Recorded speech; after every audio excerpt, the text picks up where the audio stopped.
সেক্ষেত্রে দেখা যাচ্ছে আমাদের যেখানে ছিল আমরা আবাসিক বাণিজ্যিক সেই বিশেষে এখন হচ্ছে আবাসিক বাণিজ্যিক মেনেই আমাদের আমি চাইলে এই জায়গায় কিন্তু বাণিজ্যিক করতে পারবো না আবাসিক, তাহলে সেটা আমাদের ভিতরে করতে হবে।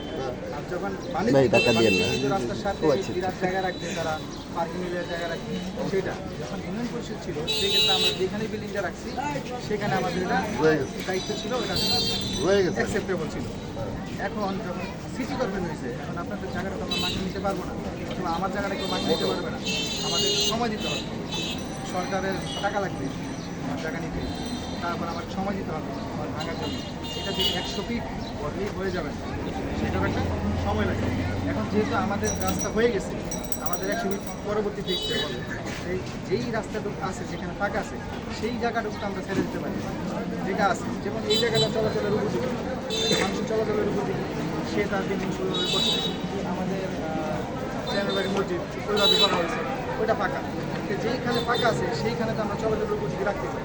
যেমন আমরা কষাইবাড়ির কথা বলি, সেটা সেকেন্ডারি জায়গা, ওই জায়গাটা আগে যেরকম ছিল এখনও ওই রকমই আছে, ভবিষ্যতে থাকবে না। যখন আমরা না ওটাই টাকার বিষয়টা বলবো, টাকার বিষয়ে অনেক প্ল্যানিং আছে। হ্যাঁ, এটা এই জন্য আপনারা যে রাস্তাতে বসছেন, বসার মধ্যে অনেক সিদ্ধান্ত চেঞ্জ হয়েছে, অনেক সিদ্ধান্ত চেঞ্জ হয়েছে। আমরা শুনছি এখানে 100 ফিট হবে, 100 ফিট 21 ফিট হয়েছে লাস্টে।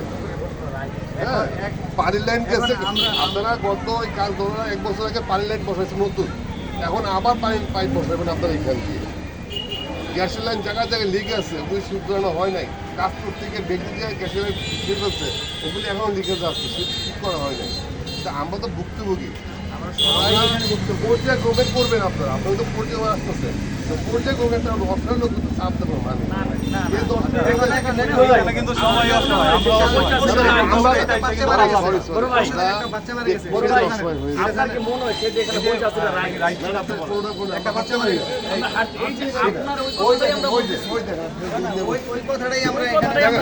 আমরা প্রত্যেকে, আমরা কিন্তু কেউ বাইরে না, আমরা কেউ ভিতরে না, আমরা সবাই ভুক্তভোগী।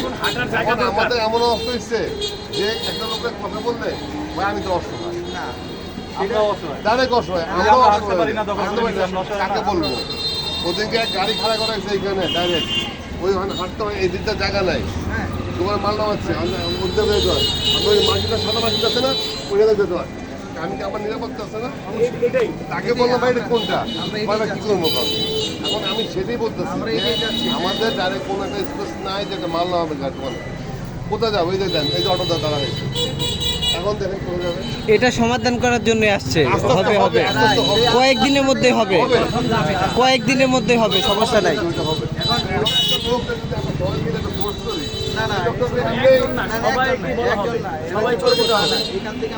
সবাইকে উঠে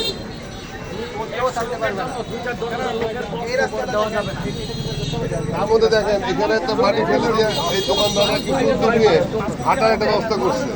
এমন জায়গা আছে এখানে নিচ্ছে, এখনো রাস্তাতে নিচ্ছে হোক, আমরা চাই হোক। যেমন আমার চাচা বলছে তোমার তো দোকান বাইরে লাগবে, বাইঙ্গার নিয়ে যাক সম্পূর্ণটাই। যদি বড় হয় রাস্তা, এটা আমাদের জন্য ভালো, এটা সবার জন্য ভালো। এলাকাতে যদি সুন্দর হয়, বাইরের লোক আসবে দেখবে আমাদেরকে। এই যে আজকে আপনারা আসছেন, আগে আসতেন না, এখন আসছেন, এটা আমরা তো চাই আমরা আর ডিসকাশন না করে জানবেন না কোথায় সমস্যা, কোথায় কী আছে। এই জন্যই বলছি কথাটা। আচ্ছা আচ্ছা, শেষ শেষ।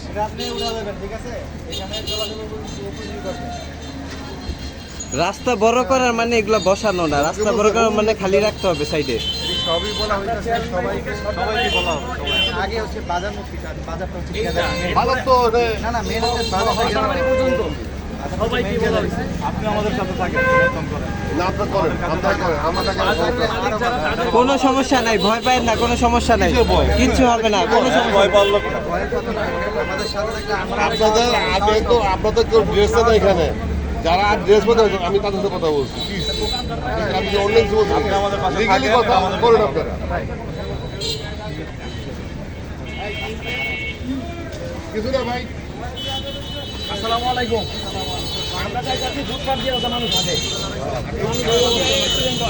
অনেক ফুটপাত আপনি প্রতিদিন দাঁড়ান না? আজকে কত? এই মাছটা খালি নিচ দিকে খাবে। আচ্ছা কখনো দাঁড়াবেন না। এই মানুষ চলাচলের জায়গায় না। ঠিক আছে? মানে লোকের ভিড় দেখে দাঁড়াইছে। আচ্ছা এরপর তো আর দাঁড়াবেন না এরপর কোনোদিন বানাইছেন আপনারা রানিংয়ে চলে ব্যবসা করবেন।